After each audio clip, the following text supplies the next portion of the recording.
你有个神仙班长，你还有你俩去把厕所扫了。不是我刚来就让我算了，不跟你犟。检查层行人，波哥他拿推子全给你踢了。我操！人民心中的好班长。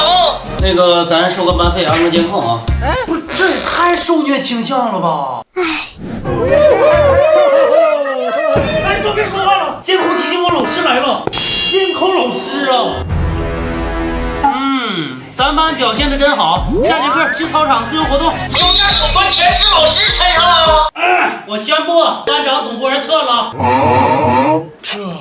以后他才是班长。鼓掌！鼓掌！